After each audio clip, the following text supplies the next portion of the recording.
And action. 영상으로 보는 주소에너지 백과사전. 텍소노미를 들어보셨나요? 텍소노미는 분류체계라는 뜻입니다. 그리스어로 분류하다와 법, 과학이란 단어가 합쳐져 만들어졌습니다. 기후변화에 대응하기 위해 친환경 산업을 판단하는 기준을 만들겠다는 내용입니다. 그래서 녹색 분류체계 그린 텍소노미라고 불리기도 합니다.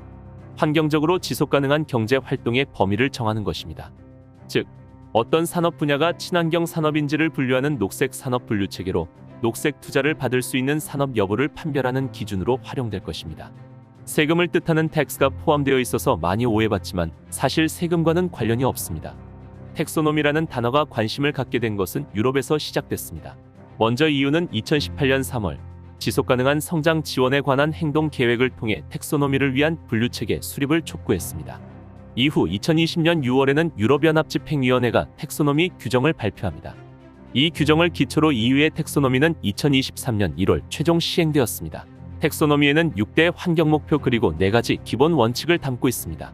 위 이미지에 나와 있는 EU 텍소노미 4개 기본 원칙, 즉 6대 환경목표 중 하나 이상의 달성에 기여할 것, 하나의 환경목표에 기여하는 과정에서 다른 환경목표에 심각한 위해를 미치지 않을 것, 최소한의 사회적 안전장치를 준수할 것, 기술 선별 기준에 부합할 것이라는 조건을 모두 충족했을 때 텍소노미로 인정, 친환경 산업으로서 투자 및 지원을 받을 수 있습니다.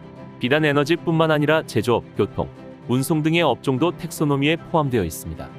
탄소 중립 기술을 활용하거나 온실가스 감축에 노력을 기울이고 있다는 단서를 달아서 말이죠. 이제 투자나 지원을 받기 위해서는 텍소노미 기준을 지켜야 하는 것이니 환경 문제에 뒤처졌던 우리나라로서는 발등에 불이 떨어진 격이 되었습니다. 텍소노미 분류체계 기준이 만들어질 때 우리나라의 가장 큰 관심사는 원자력 발전과 천연가스 발전이 텍소노미로 포함되느냐 안 되느냐 하는 점이었습니다. 다행히 원전과 천연가스도 텍소노미에 포함되긴 했는데요. 몇 가지 까다로운 조건이 붙어서 통과됐습니다. 원자력이 tek소노미로 인정받기 위해서는 다음과 같은 조건을 충족해야 합니다. 2045년 이전에 건설 허가를 받아야 한다. 2050년까지 고준위 방사성 폐기물 처리장을 갖추고 상세 운영 계획도 제출해야 한다. 원전 폐기에 사용할 기금을 마련해야 한다. 2025년부터는 사고저항 성액연료를 사용해야 한다. 어느 것 하나도 풀어나가기 쉬운 일은 없어 보입니다. 특히 네 번째 사고저항 성액연료 ATF는 아직 상용화된 기술이 아닙니다. 업계에서는 이 연료의 개발은 2030년 정도는 되어야 완료될 것으로 보고 있으니 갈 길이 험난합니다. 두 번째인 고준위 방사성 폐기물 처리장도 문제인데요. 경주에 설치된 중저준위 방패장 설치를 둘러싸고 벌인 사회적 갈등을 뒤돌아볼 때 고준위 방패장을 갖출 수 있을 것인가는 여전히 의문입니다. 참고로 현재 유럽에서도 고준위 방사성 폐기물 처리장을 갖춘 나라는 없습니다. 핀란드와 스웨덴, 프랑스 등이 건설 중이기는 하죠. 최근 우리나라 산업부는 2024년도 방사성 폐기물 관리 시행계획을 수립했습니다. 고준위 방사성 폐기물 관리 특별법을 22대 국회에서도 입법하기 위해 노력하고 고준위 방패물 관리 기술 개발과 실증에 필요한 연구용 지하연구시설 부지 선정을 올해 중 추진할 계획이 포함됐습니다.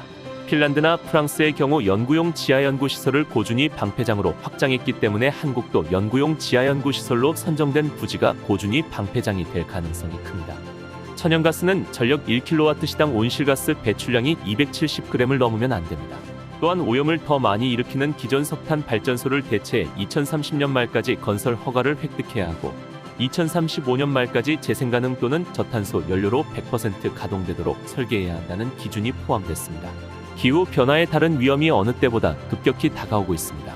지속가능한 지구, 친환경 에너지 발전을 위해 텍소노미가 만들어진 이유입니다. 그런데 갈 길은 멀고도 힘들어 보입니다. 재생에너지에 대한 투자가 대폭 이루어져야 할 이유가 보이지 않으신가요? 자, 그럼 다음 편은 무슨 내용일까요?